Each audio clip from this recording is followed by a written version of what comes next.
The Sleeping Beauty, Chapter 3. The king and queen sat on a dais at the end of the banqueting hall, and above them in a little gallery there was a band of fiddlers and flute players. On either side of the royal pair sat the 12 fairy godmothers, 6 on the right hand and 6 on the left. In front of each fairy was a golden plate and a golden casket made to hold her knife, fork, and spoon. These caskets were beautifully carved and engraved, and each one was of a different shape. One was in the form of a ship, another of a shell, a third in the form of a castle with turrets, and so on. Nothing more beautiful could be imagined, for they had all been specially made for the occasion by the cleverest goldsmiths in the kingdom. And they were the king's presents to the fairy godmothers. He felt very proud when the fairies spoke admiringly of these caskets, and said that they would be pleased to accept them. Below the dais were 6 long tables for the guests, and there was only just room between the tables for the servants to pass, so you may judge how crowded the room was. Such a glittering of silk, such a flashing of jewels, such a dazzle and splendor had never been seen since the time of the king's coronation, and all the guests were laughing and talking merrily. The court painter was there, of course, to make a picture of the gorgeous scene, and was kept so busy sketching on his tablets that he had no time to get any food, though probably he had a good meal afterwards. And the nice things there were to eat!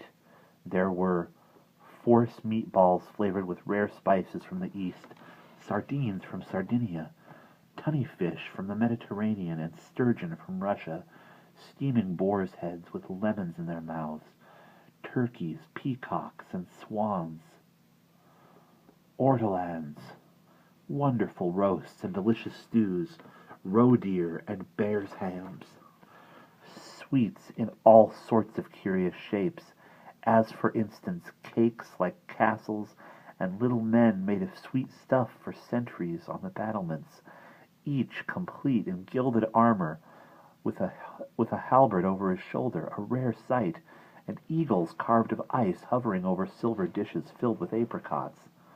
Then followed the smaller dishes, tiny cakes as white and delicate as ladies' fingers, birds' nests made from spun sugar, and in the nests were eggs of marshmallow, and in each egg was a tiny chicken made of caramel, figs and dates from the desert, other fruits in and out of season, syrups and preserves fetched from the 4 corners of the world, wines cooled in snow from the distant mountains. One might fill pages merely by setting down the names of all the delicacies.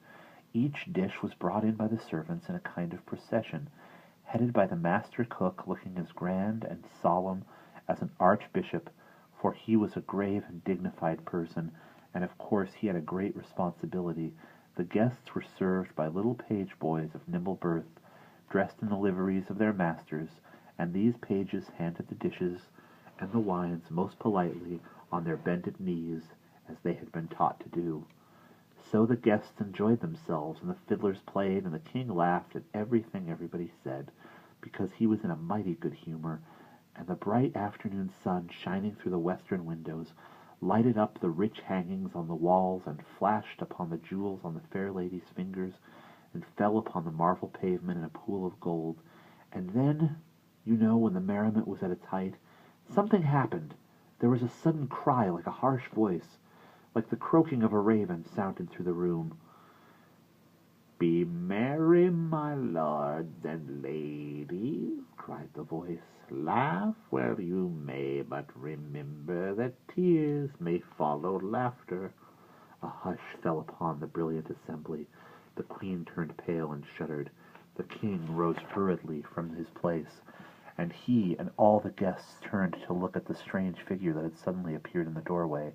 They saw an old woman bent almost double with age. Her gray head was with matted hair sunk deep between her shoulders. Her face was white and twisted with anger, and her green eyes flashed spitefully.